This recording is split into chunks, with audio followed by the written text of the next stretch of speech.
Você pode abrir sua Bíblia lá? O tema da nossa série de mensagens é repatriados. Uma tentativa, de entender um pouco do que Pedro está falando para aquele povo. Um povo sem terra, sem local para morar. Como assim? Mas eles deviam ter terra, deviam ter casa. Verdade, mas eles eram de uma pátria outra, não aquela do qual eles estavam vivendo.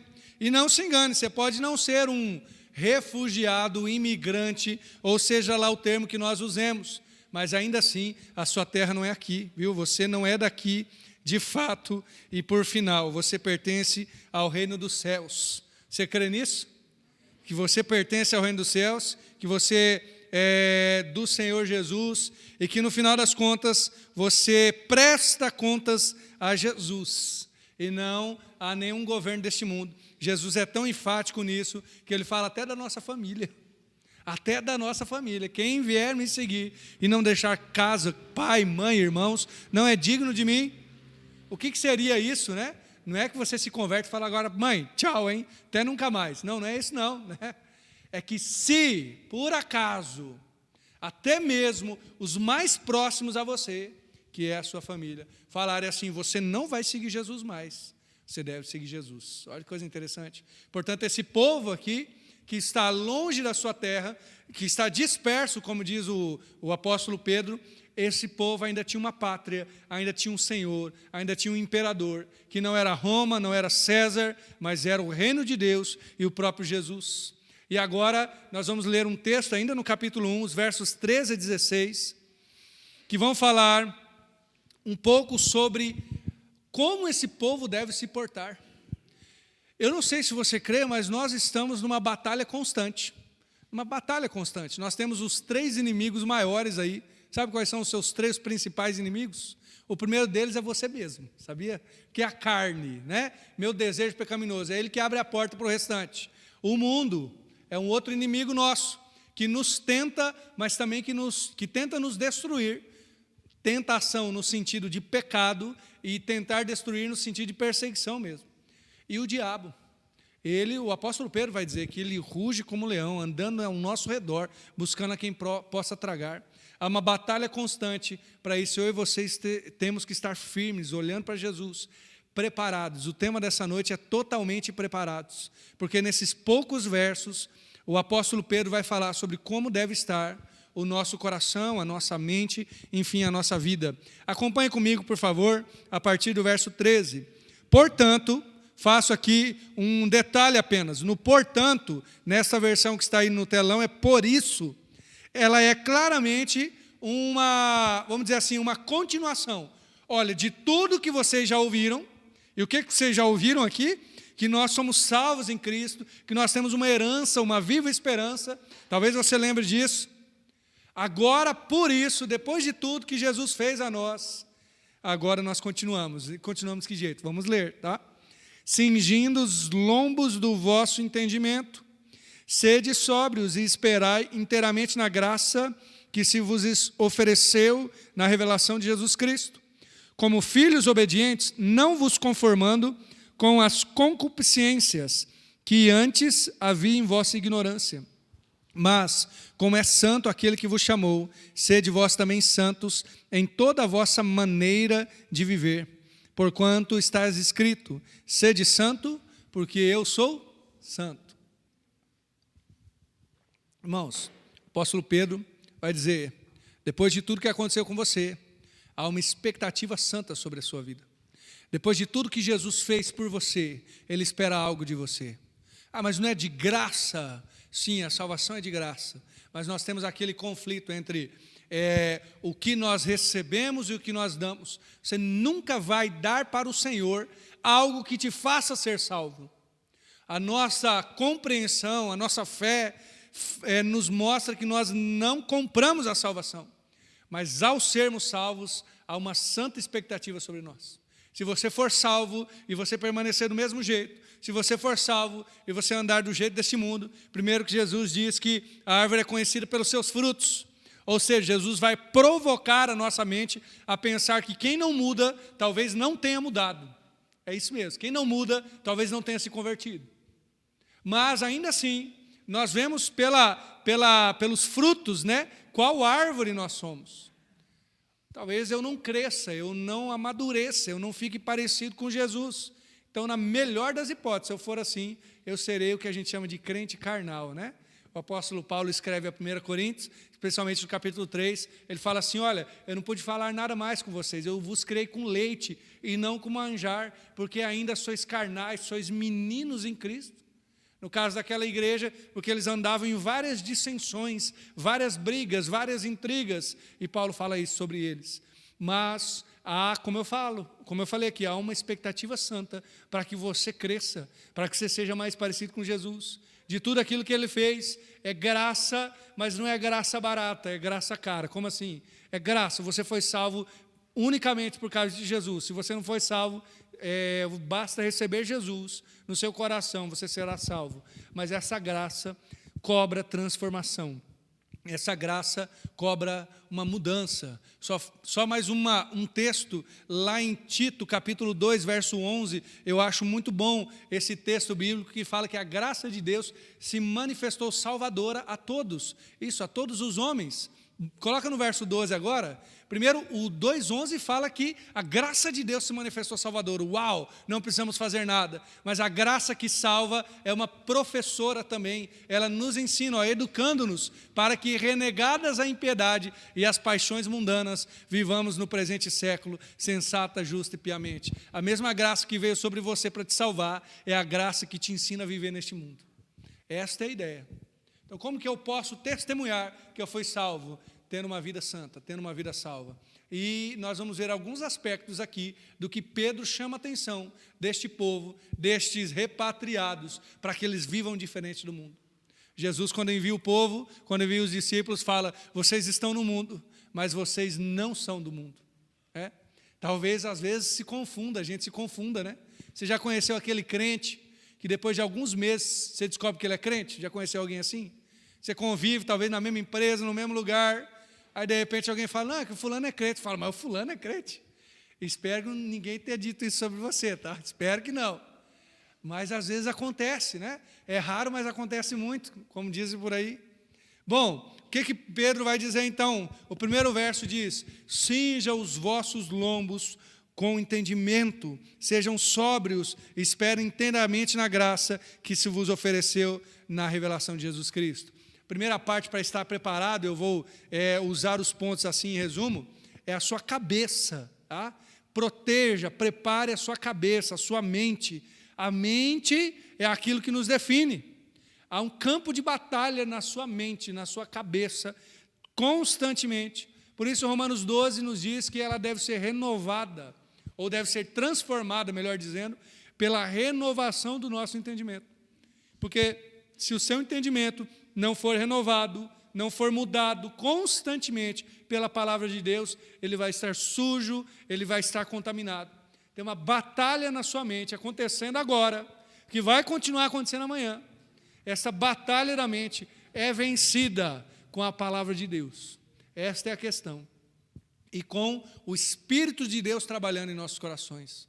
Em 2 Coríntios 2, gosto muito desse texto, especialmente o verso 15, Paulo provoca, né, dizendo, quem conheceu a mente do Senhor para ser o seu conselheiro? Ele está lembrando Isaías, eu citei semana passada também, e ele vai dizer, mas nós temos a mente de Cristo.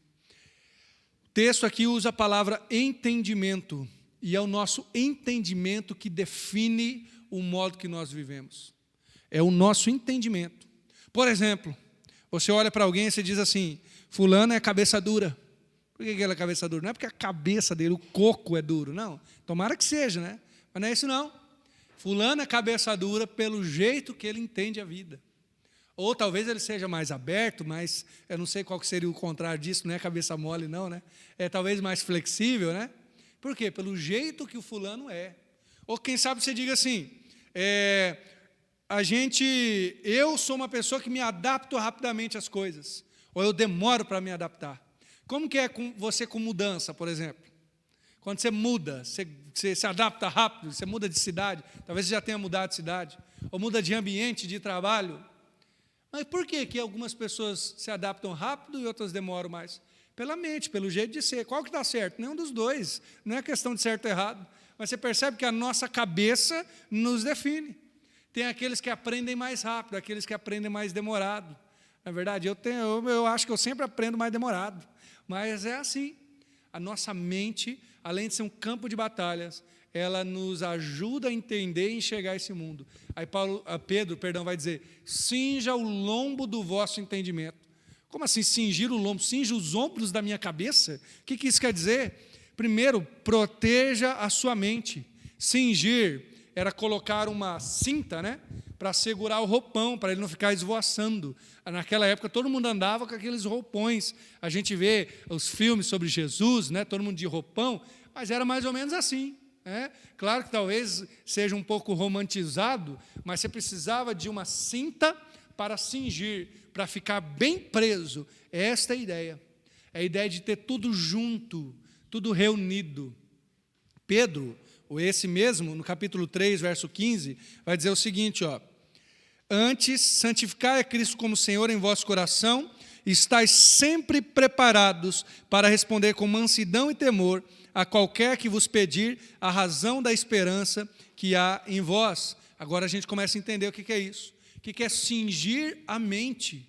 É você juntar tudo, você ter a sua mente organizada sobre aquilo que você faz, sobre aquilo que você crê. Por exemplo, se eu fosse perguntar para você, por que você crê em Cristo? Você saberia me dizer? Se amanhã, lá onde você for, seja no trabalho, seja na vizinhança, alguém falar assim, ei, fulano, peraí, eu sempre quis saber, por que você vai na igreja? Você sabe dizer? E até mais do que isso, mais do que dizer para os outros, é entender para si mesmo. O cingir é isso, é organizar-se, é colocar tudo junto, tudo reunido. Por que eu creio em Cristo? Quem é o Cristo que eu creio? Cinja o lombo do vosso entendimento, ou seja, organize a sua mente, colocando ela na palavra de Deus. Se você não fizer isso, a sua mente estará sempre desorganizada. E sempre haverá uma propaganda deste mundo para você acreditar. Se ao cingir a minha mente, ou seja, ao organizar, eu consigo olhar melhor para Jesus. Irmãos, nós estamos num momento de profunda confusão. Não sabemos direito para onde ir. Você vai em qualquer tipo de... Eu cito sempre rede social, né? Rede social é o mais incrível, que você tem influenciador de todas as alas possíveis. Você pode ser o que você quiser, ou seguir a quem você quiser. Mas há um detalhe que eu tenho reparado recentemente, até mesmo nos jornais. Eu tenho visto alguns, sei lá, se é programas, alguma coisa assim, que eles fazem a demonstração das notícias. O mesmo fato acontecido, tem um jornal que coloca de um jeito, tem um jornal que coloca de outro, o mesmo fato, né? E o que isso quer dizer? Se eu não tiver a minha mente cingida da palavra, eu vou estar como uma folha ao vento, dependendo do que eu vejo, dependendo do que eu olho, dependendo de quem me influencia. Cinja a sua mente, organize a sua mente com a palavra de Deus, né? Eu tenho um problema sério, tá? Falar a verdade para os irmãos, eu tenho um problema sério com o celular. Eu gosto muito de ficar olhando o celular e eu tenho aquele problema que eu acho que eu descanso no celular. Talvez você seja assim também, né? Que eu, recentemente, estou deixando o celular para descansar, porque na hora de não fazer nada, eu fico fazendo, que é olhando o celular. E o meu problema sério era o seguinte, tá? Não é esse não, tá? Você já achou ruim, é outro pior ainda, né? Eu estava acordando, olhando o celular. Eu acordava, né? De manhã, a primeira coisa que eu via era o celular. Gosto de ver notícia. Eu entro no site de notícia, depois eu vou para o Instagram e aí vai, né? Mesmo que fosse 5 minutos, a questão não é essa de manhãzinha, não perdia tanto tempo assim necessariamente. Mas começou a me incomodar. Rapaz, a primeira coisa que eu estou fazendo no meu dia, antes de qualquer coisa, antes de orar, antes de, sei lá, né, de ler a Bíblia, e o celular lá do lado, né? Então, eu resolvi fazer o seguinte, só para você ter ideia, né? Como eu sabia que eu não ia ganhar do celular, sabe aquela história de não pode com ele, junte-se a ele? Eu faço o seguinte, eu deixo meu celular agora no aplicativo da Bíblia. Eu tenho um aplicativo da Bíblia aqui dentro, e ele tem um versículo diário. Então, eu deixo ele à noite no aplicativo da Bíblia. Aí, de manhã, quando eu abro o celular, eu já caio na minha armadilha. Quando eu abro o celular, já está com um versículo novo, versículo do dia. Eu falo, não, esse é o versículo que eu vou meditar. E vira e mexe, eu fico olhando nesse verso durante o dia. Esta semana correu lá o Salmo 23, o que é uma benção. Irmãos, por Por que eu estou dando esse exemplo? Né? Eu percebi que eu não ia vencer esse negócio e resolvi usar de outra maneira, quem sabe uma boa dica para você, ou não, espero que você nem precise disso. Mas a questão é que a nossa mente tem que estar cingida da palavra de Deus. Tem que estar cingida da palavra de Deus. O que eu vi ali de manhã era o que ficava na minha mente. E agora estou tentando deixar a palavra de Deus mais na minha mente. Não deixe ser confundido por este mundo, porque esse mundo está tentando te confundir, tentando te deixar desorganizado, tá? A outra coisa da nossa mente aqui é que a gente tem que ser sóbrio. O que é ser sóbrio? É óbvio, ser sóbrio é não ser ébrio, né? Não está respondido, né? Sóbrio é aquele que não está embriagado. O que isso quer dizer, irmãos? Uma pessoa embriagada, ela não consegue enxergar o mundo da maneira correta, né? Uma pessoa embriagada, constantemente, ela vai andar de um modo errado, ela vai se desequilibrar, né? Por quê? Porque o chão começou a tremer, mudar? Claro que não, porque ela não está sóbria. Isso é óbvio, né? Você certamente sabe disso. Mas agora a Bíblia diz assim: cinja o vosso entendimento e seja sóbrio. Olha isso, irmãos. O que o apóstolo Pedro está dizendo é que este mundo está embriagado. Este mundo não consegue enxergar as coisas da maneira correta. Este mundo está enxergando ao seu redor. Aí comparamos a isso, tal como alguém que está ébrio, que está embriagado, está enxergando ao seu redor. Mas você e eu, com a palavra de Deus, podemos ter a nossa mente protegida e a gente pode olhar o mundo conforme alguém sóbrio. E o que seria isso? Alguém que sabe ponderar as coisas corretamente, que enxerga o mundo de maneira correta. Alguém que não se desespera com coisas que não são desesperadoras, porque estamos sóbrios. Alguém que consegue lidar com situações de maneira organizada e tranquila. Por quê? Porque está sóbrio, porque consegue responder de maneira correta. É assim que o crente é, com a sua mente munida da palavra de Deus. O seu entendimento está cingido, ou seja, está organizado, está cheio da palavra, e ele consegue organizar a sua vida. Você percebe que é uma conexão aí. Primeiro, a organização está dentro da mente. Ele está cheio da palavra, e aí ele enxerga o mundo corretamente, porque ele está sóbrio. Porque ele consegue olhar para este mundo e dizer: olha, só vai acabar quando Jesus disser que vai acabar. Olha, o desespero que as pessoas estão não é o meu desespero, porque eu tenho a confiança em Jesus, ou seja, porque eu estou sóbrio. Olha, de fato existem lutas e dificuldades, mas o meu coração está guardado em Jesus. Enxerga o mundo corretamente, sendo sóbrio. O que pode dar sobriedade para você? A palavra de Deus. É a palavra de Deus que pode fazer isso. Irmãos, quanto mais nós comermos da palavra, quanto mais nós estudarmos da palavra, mais sóbrios iremos ficar. Menos desespero em nosso coração, mais capacidade de tomar decisões corretas nós teremos. Quando você estiver cheio da palavra, você vai ser tal como um sóbrio tomando decisões. Vou dar um outro exemplo aqui, por mais óbvio que seja, apenas de modo ilustrativo. Se uma pessoa embriagada pegar um carro para dirigir, você sabe o que pode acontecer facilmente. Pode acontecer um acidente. Por quê? Porque essa pessoa não sabe onde virar direito. Ela não sabe se o outro carro está muito próximo ou muito distante. Mas uma pessoa sóbria, ela sabe tomar as decisões corretamente. Quando você enche a sua vida da palavra de Deus, você está dirigindo um carro sóbrio. Você está sabendo onde virar, onde ir. Você consegue tomar decisões corretamente. Seja sóbrio. E aqui eu preciso falar mais uma coisa para você. O apóstolo Pedro vai dizer depois no 2:2, capítulo 2, verso 2, que a gente tem que desejar afetuosamente o leite racional. Mas nos é dito também pelo apóstolo Paulo que naquele texto que eu falei dos crentes carnais que foram criados com leite e não com manjar, ou seja, não com alimento sólido, e nós somos chamados a desejar o alimento sólido. E para que você perceba como a palavra de Deus é esse alimento sólido, eu gostaria de explicar, ou passar para os irmãos a melhor explicação que eu ouvi sobre a diferença entre leite e alimento sólido da palavra de Deus. Eu imaginava que leite era, sabe aquela palavra mais simples? Então, é assim talvez que todos nós imaginamos, né? Se o pastor vem aqui e fala assim: olha, Jesus te ama, Jesus é lindo, amém. Você vai dizer, não, está certo, Jesus é lindo mesmo, Ele me ama, mas foi um leite hoje, né? Foi um alimento assim, mais raso.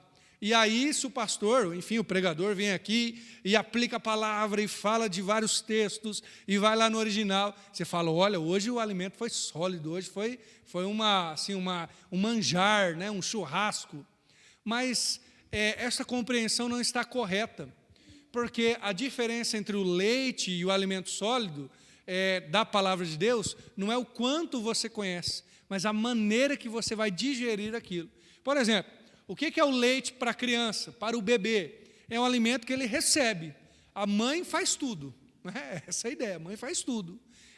E o bebê apenas recebe o leite, sem mastigar, sem processar na boca, e da forma mais fácil do seu estômago digerir. Portanto, o que é o leite?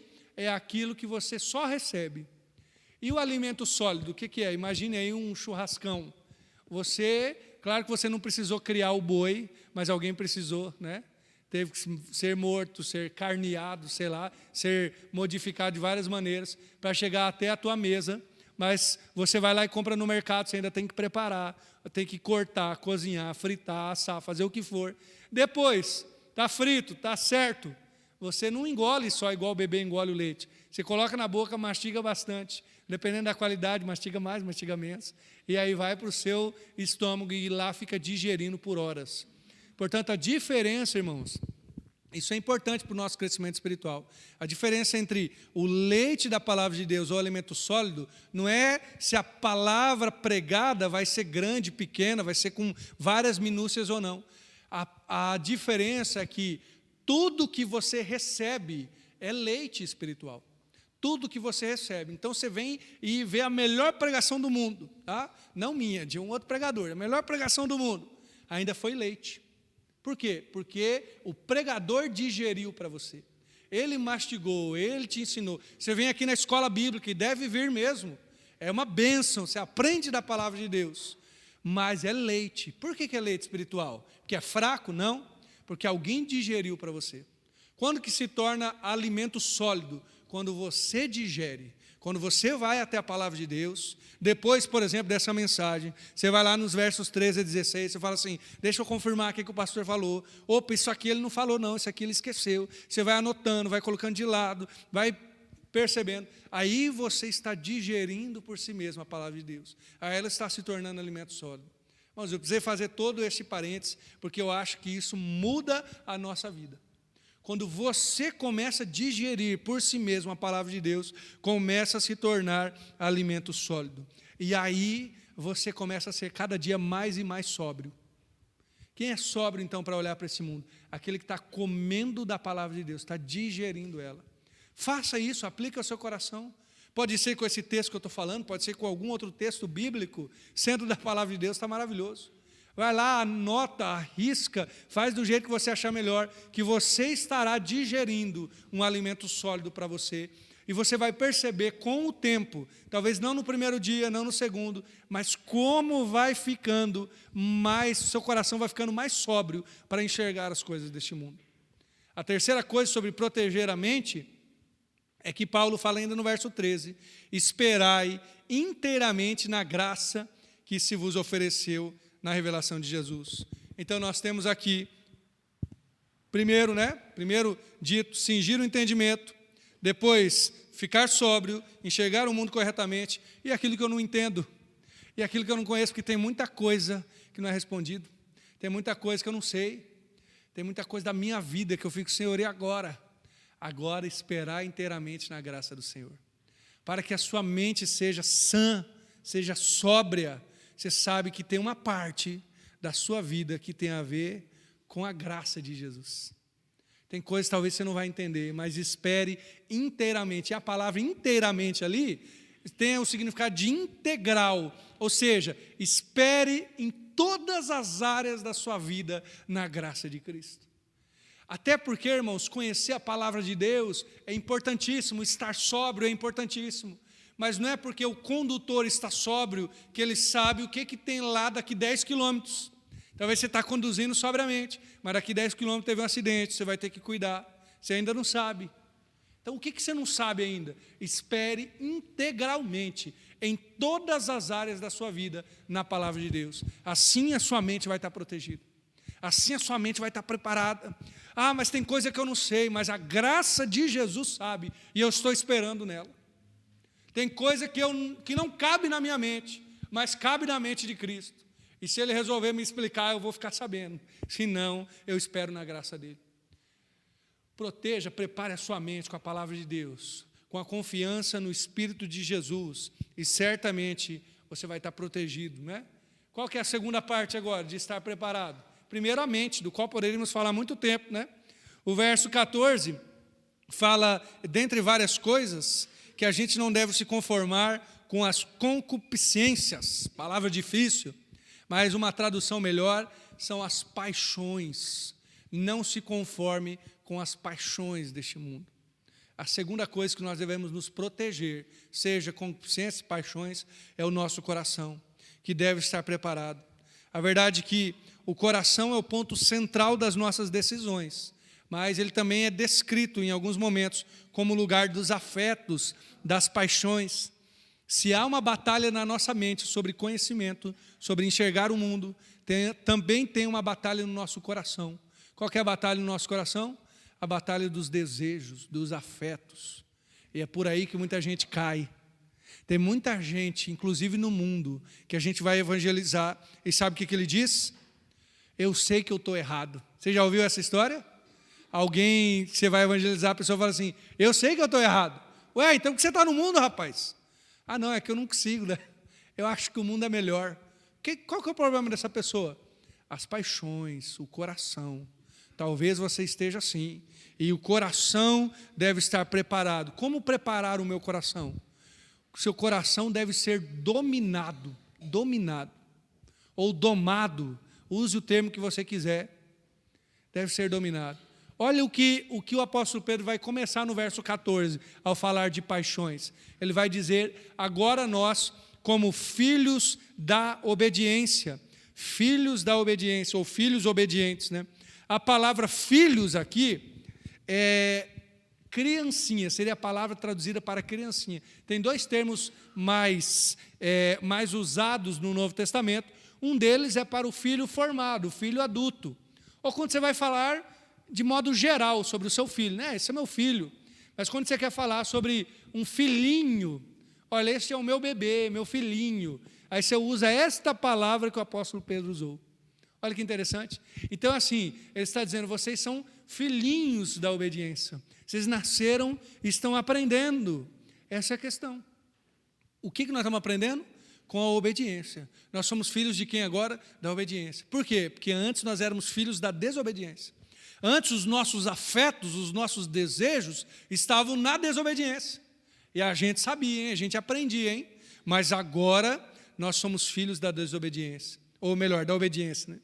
A questão é que ou nós dominamos o nosso coração, ou o nosso coração nos domina. Esta é a verdade. Ou você coloca os seus afetos em Cristo, ou eles irão para qualquer outro lugar. É engraçado quando alguém começa a parar de olhar para Jesus, isso acontece comigo, acontece com você. Nós não ficamos sem um ídolo, não. Nós não ficamos sem um Deus, por mais que seja um Deus com demudo, não. Nós transferimos o nosso coração para outro ídolo. Aquele que abandona Jesus, coloca o seu desejo em outro lugar. E aí nós somos filhos da obediência, ou seja, estamos aprendendo. Outra coisa, escolha o seu molde. Por quê? Como filhos da obediência, aprendendo ao seu coração estar obediente. Agora, o apóstolo Pedro diz, não vos moldeis. Talvez outra tradução seja, não vos conformeis. Escolha o seu molde. Paixões são o quê? São esses desejos, afetos, anelos, vontades, seja o que for.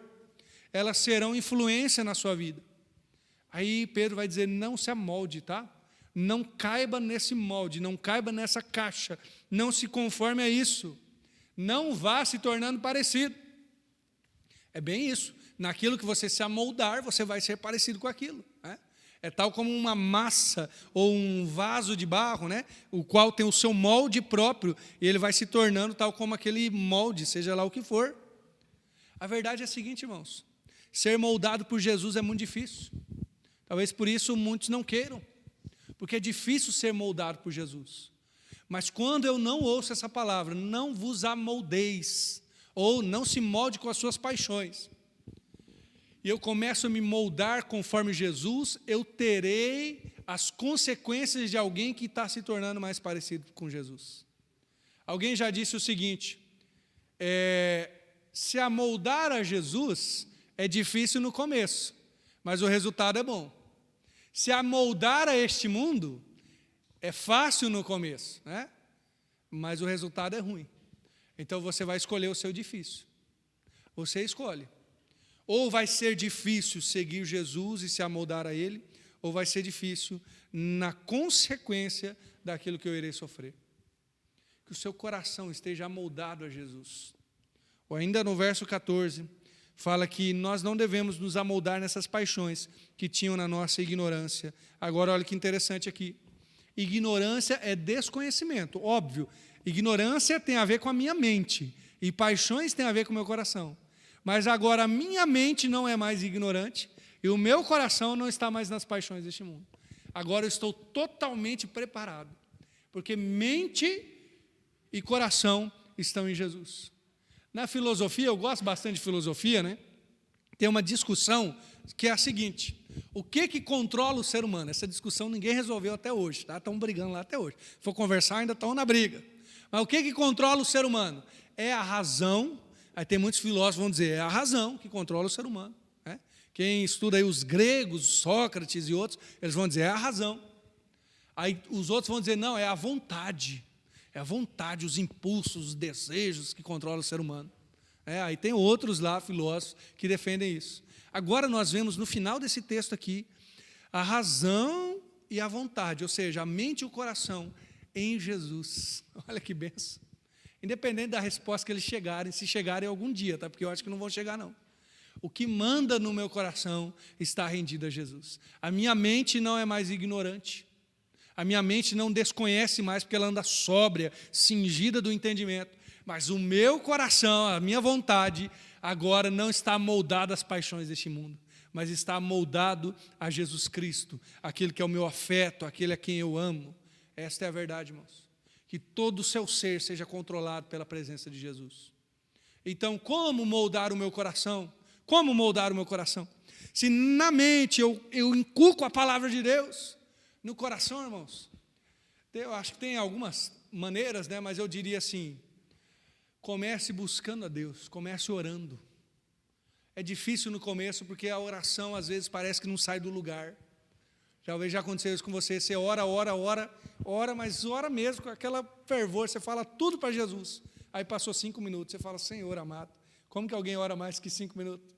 Mas essa barreira, todos vão passar a barreira dos 5 minutos, dos 10 minutos, dos 15 minutos, mas você precisa estar lá, na cruz, conversando com Jesus, e aí gradualmente, e Jesus faz isso mesmo, tá? Ele não faz normalmente do dia para a noite, olha, eu vou orar agora, pronto, agora já estou aqui voando. Não. Gradualmente seu coração vai lentamente sendo colocado na presença de Jesus. Você vai amando Ele mais e mais. Você vai percebendo como Ele vai mudando o seu ser.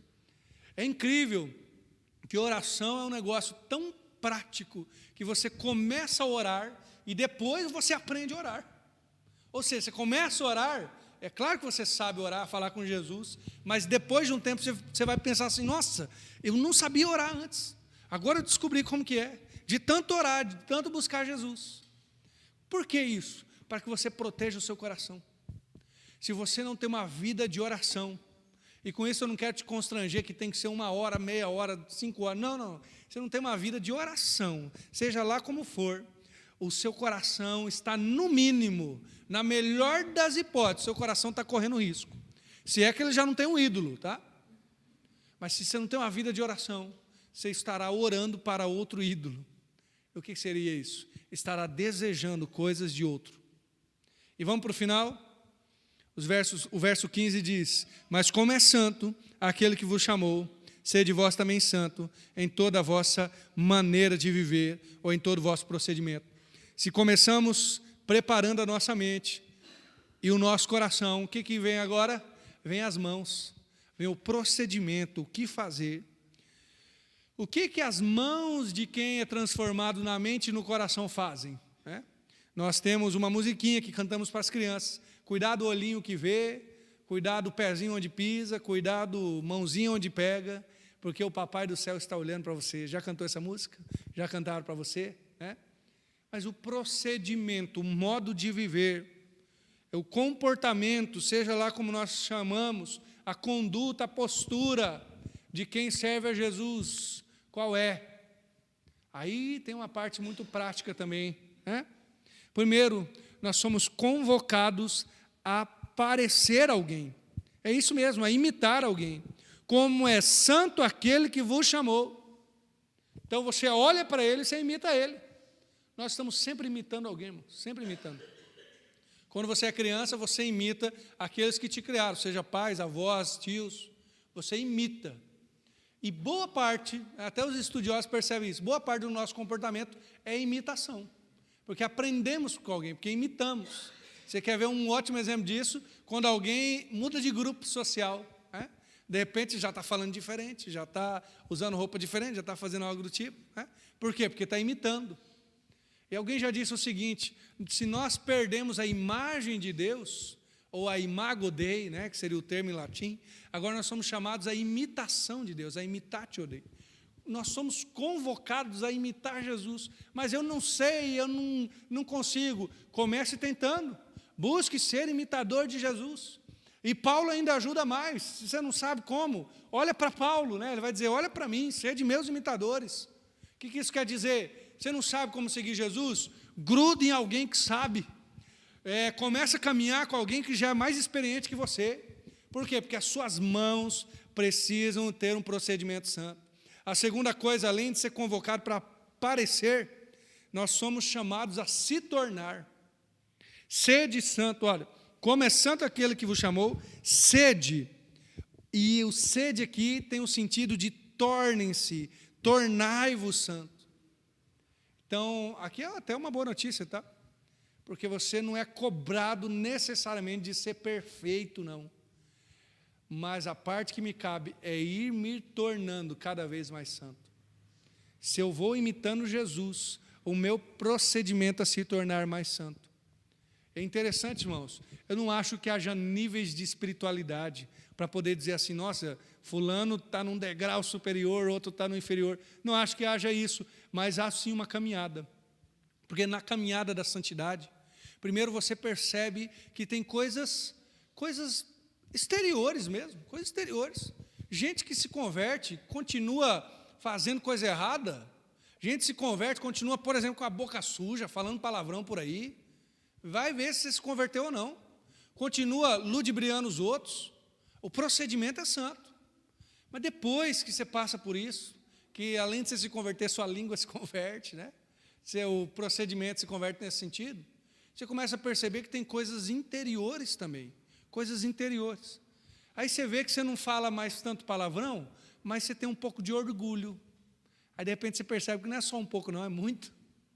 Percebe também que você tem um pouco de inveja, e não é aquela inveja santa não, a inveja pecadora mesmo, É assim que a gente vai se tornando santo. Veja, não é nível necessariamente, mas há um aprofundamento.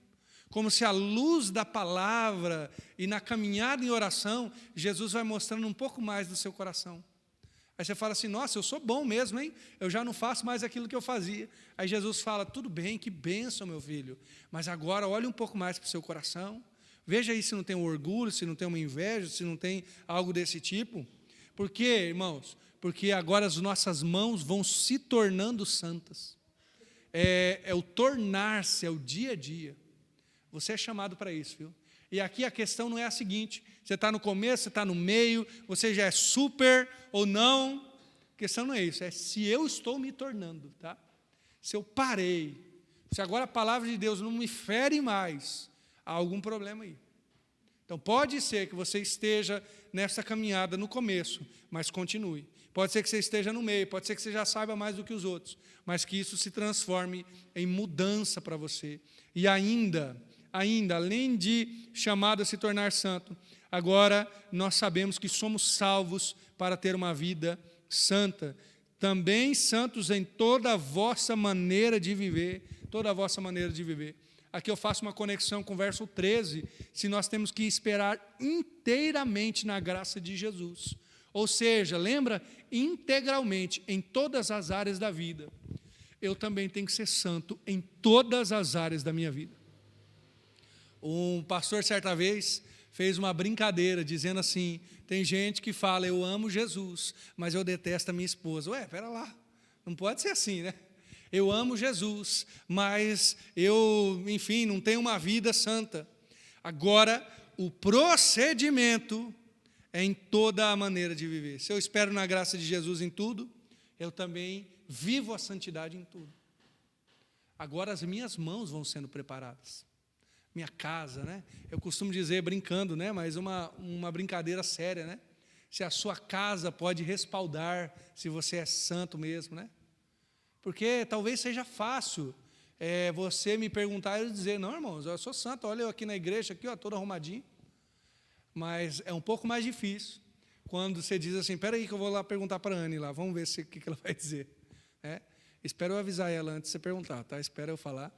Ou o Isaac ainda não sabe, né? Mas quando ele crescer, é fácil dizer que eu sou santo, mas o meu celular sabe que eu sou santo? Estou tentando converter ele, os irmãos já viram, já testemunhei, tentando converter ele aqui para mostrar mais da Bíblia para mim.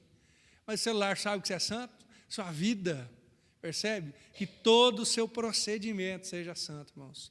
Primeiro, nós imitamos, depois nós vamos nos tornando, e assim vivemos, integralmente santo, para a glória de Deus. Por fim, tudo isso é reflexo de quem nós somos. Sede santos, porque eu sou santo. Sede santos, porque eu sou santo. Pense só comigo, um rei brincando numa poça de lama. Pense nisso, um rei com a sua coroa, com as suas vestes reais, brincando numa poça de lama. Ele ainda vai ser rei, mas ele não entendeu quem ele é de verdade. Não entendeu. Lembra do Nabucodonosor, que uma das maldições de Deus foi ele se tornar um animal, ou como um animal, pastando no campo? Era um castigo de Deus. Agora, por que eu disse isso? Porque essa é uma boa ilustração para crente que não se santifica. Ele é filho do rei, ele é transformado, mas vive na poça de lama. Porque ele não entendeu ainda que as mãos dele, o procedimento dele deve ser santo, porque a natureza dele agora é santa, é transformada. Que seja assim comigo e com você, nessa tríade aí, nessa necessidade de preparar a nossa mente com a palavra de Deus, preparar o nosso coração numa vida de oração e preparar as nossas mãos no modo de viver santo. O que falta para você? Bom, a minha resposta, para mim, me falta tudo, tá? Me falta tudo. Mas talvez haja algo que o Espírito possa aprimorar, acrescentar, ou primeiramente trabalhar na sua vida. Eu quero orar junto com você, para que a gente possa colocar isso na presença de Jesus, tá bom? O que precisa ser mais trabalhado no seu ser? Mente, cabeça, coração ou mãos? E que assim o Espírito Santo possa ministrar o nosso coração. Senhor Deus, obrigado, Pai, por esse tempo, obrigado por nossas vidas, por esta palavra do apóstolo Pedro, Pai, que a gente possa aprender com ele, em graça e em amor, a sermos santificados pela Tua palavra. Deus, que a nossa mente seja renovada na presença de Jesus, que a Tua palavra, Senhor, seja comida, mastigada por nós, porque a amamos. Também que o nosso coração deseje afetuosamente ao Senhor e tudo que venha de Ti. Senhor, os ídolos deste mundo tentam nos convencer que eles são tão brilhantes, mas é o Senhor que é Senhor do nosso coração. E também, Pai, que as nossas mãos tenham um proceder santo, que o que nós falarmos, o que nós fizermos, também o que pensarmos, possa ser santificado pela Tua palavra, Pai. Eu oro grato ao Senhor, sabendo que a obra, quem começou e quem a completará, é o próprio Senhor Jesus. Obrigado, Senhor, nos ajude a proceder de uma maneira que demonstre o Teu amor, Pai. Eu oro em nome de Jesus. Amém.